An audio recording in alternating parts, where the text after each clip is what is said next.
All right, boys and girls, it is Friday, NTI day 14, and we are doing your call to the post, your bell ringer for today's lesson, and you are doing problems 6 through 10 on lesson 50. You should have this in your packet, okay, and you're going to do problems 6 through 10. So let's start with problem 6. You should have already tried to do these on your own, and now we're going to go over the answers.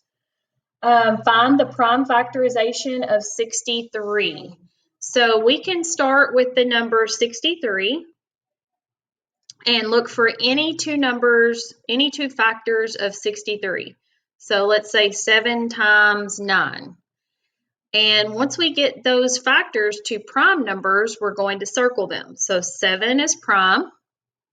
Now we're looking at the number 9. 9 is not prime because it is divisible by other numbers other than 1 in itself. So it also has the factors of 3, 3 times 3. These are both prime numbers. So the prime factorization of 63 is 3 times 3 times 7. All right, problem 7. Lillian had 9/10 of a package of crackers to share. If she puts 1/5 of a package on each plate, how many plates of crackers could she make? So what does Lillian have? She has 9/10 of a package of crackers. And how is she dividing it up?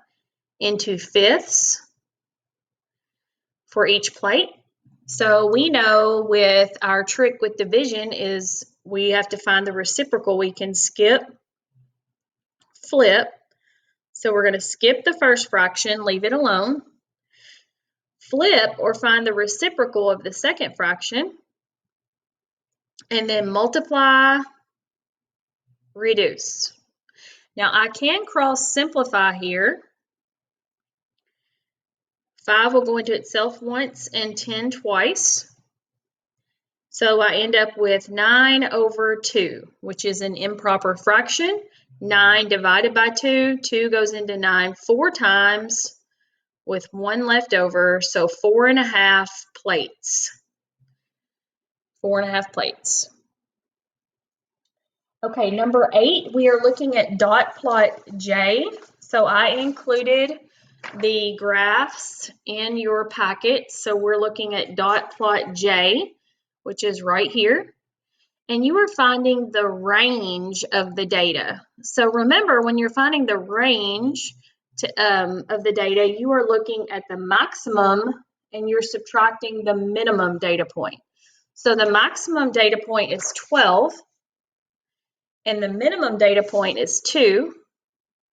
So that makes our range equal 10. And the range where it says, what does this value stand for? It's your maximum minus your minimum.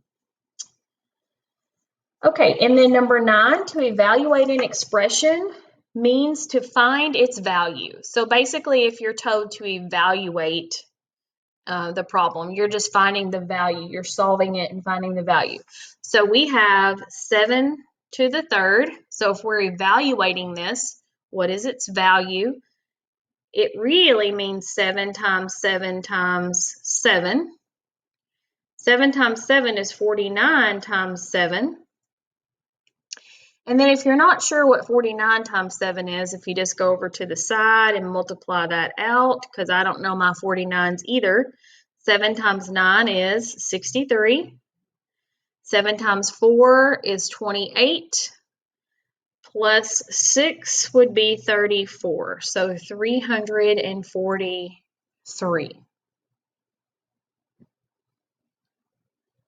And our last problem for today is evaluating an expression using the order of operations. So 7 times, and then you have a bracket, parentheses, 36 divided by 9, in parentheses, plus 3, bracket.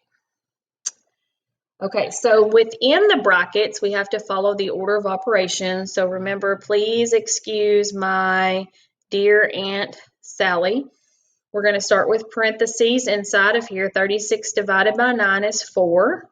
So I rewrite my expression after I've simplified that part. Now I still have these brackets, which I treat like parentheses. So 7 times 7, and I get 49. So that is my expression simplified.